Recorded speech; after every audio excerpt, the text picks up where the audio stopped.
Imagine bending over a wooden stall in a Phnom Penh market and finding a small, dull shard of clay, dust dark, edges smoothed by centuries of soil.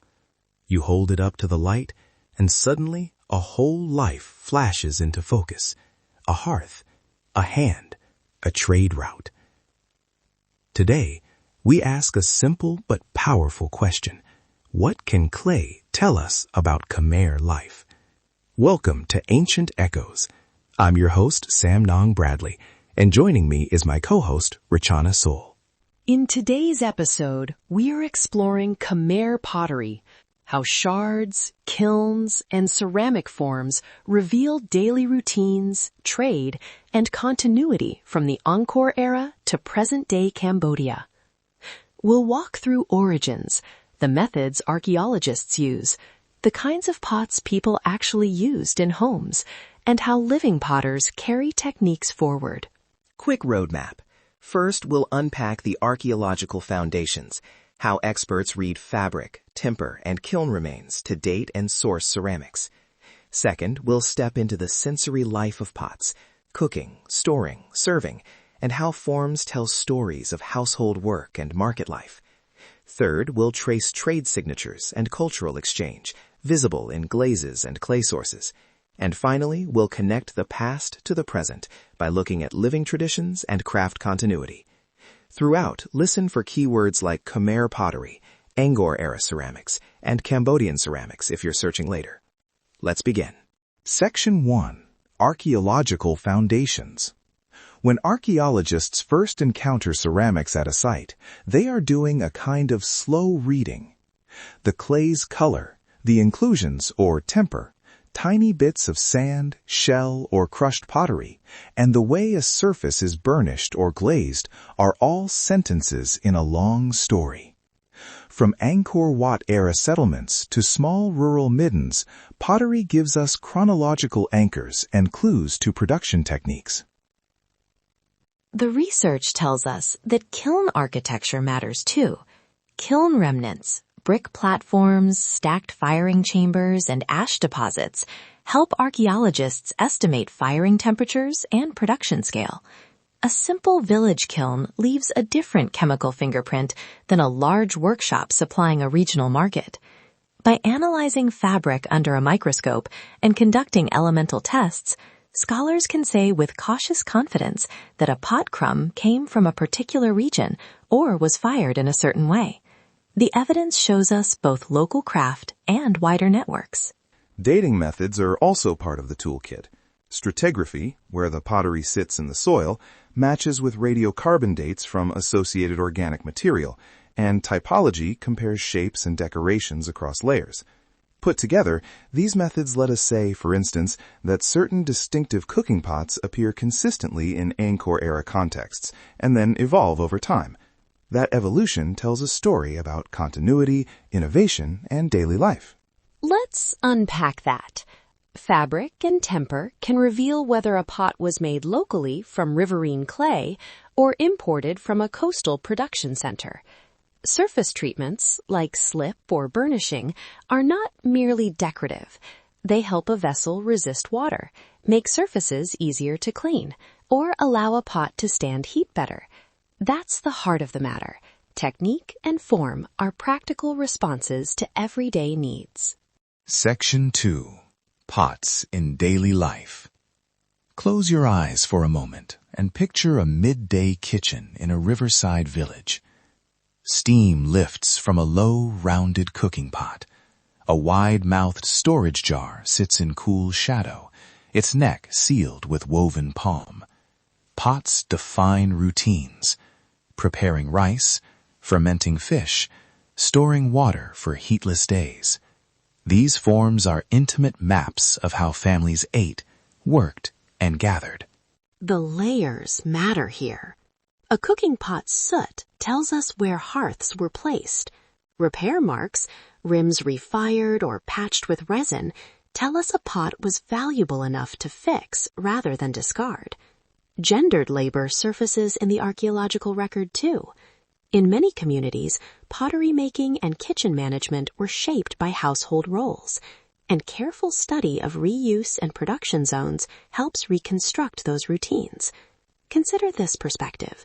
A simple, serviceable jar becomes a lens into labor, economy, and care within homes. We also find ritual and everyday overlap. Bowls used in household ceremonies can be materially indistinguishable from everyday servingware, which complicates neat divisions between sacred and profane. The evidence asks us to look for social patterns rather than single-purpose labels. That's where resilience lies. Techniques that served daily life also shaped cultural gestures and memory. Section 3. Trade, Networks, and Continuity. Ceramic analysis extends beyond single communities. Glaze chemistry and clay sourcing reveal connections across rivers and seas. When elemental analysis shows exotic minerals or temper that matches a distant coastline, we read it as a footprint of exchange, perhaps trade in finished vessels or in raw clay and ideas. These routes map market pathways, seasonal trade, and cultural interaction without overclaiming motives. Archaeologists take care not to overinterpret. A shard that resembles coastal ware might indicate an itinerant potter, a traded object, or simply shared techniques adopted locally. This is why multiple lines of evidence, chemical tests, kiln architecture, historical records, and ethnographic parallels are needed to build a robust picture. The pattern shows us how interconnected communities were and how material culture travels with people and practices. Now, on continuity, living potters across Cambodia still use techniques that link back centuries, wheel throwing in certain regions, coil and scrape methods in others, and traditional firing practices that produce familiar colors and textures. Seeing a contemporary potter shape a jar or load a kiln provides an immediate bridge to past processes. It's a reminder that pottery is both artifact and living craft. We must be mindful of ethics and voice. The deeper story is not just what scholars say about pottery, but what makers, families, and markets tell us. Photography and documentation, shared respectfully and with permission, can make this knowledge accessible. For listeners curious to see plates, kiln reconstructions, and detailed photos, Samnang's YouTube channel offers visual companions to this episode. Recap and audience engagement. Today, we've seen how Khmer pottery, through fabric, temper, kiln traces, and form, opens a window into everyday life, trade, and cultural continuity. If you're inspired, we'd love to see what you find. Share photos of ceramics you encounter, questions, or local stories on social media. Tag us and use keywords like Khmer Pottery or Cambodian ceramics so others can find these conversations. You can also visit the episode notes for links to readings and visual plates on Samnang Bradley's YouTube channel. That brings us to the end of this episode of Ancient Echoes. We hope these stories helped you see Cambodian history and culture in a deeper, more human way. The echoes of the past live on in people's hands, memories, and everyday objects. Thank you for listening and for making space for these stories. If this episode resonated, please follow Ancient Echoes on your favorite podcast app and share it with someone who might appreciate these conversations. You can also connect with us and share your own photos or questions at our social handles linked in the show notes. Let's unlock the echoes of history together.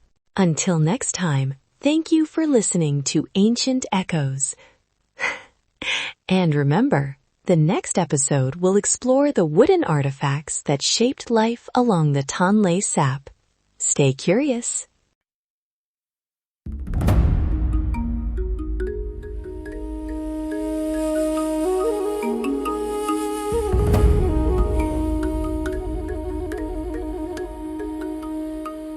In the quiet of night, I whispered my plea, holding her close, hoping for her decree.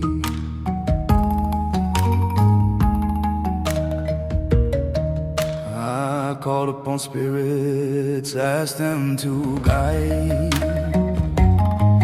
to take her heart and lead her by my side. So I drew her near, traced her brow so fair on my sight this way.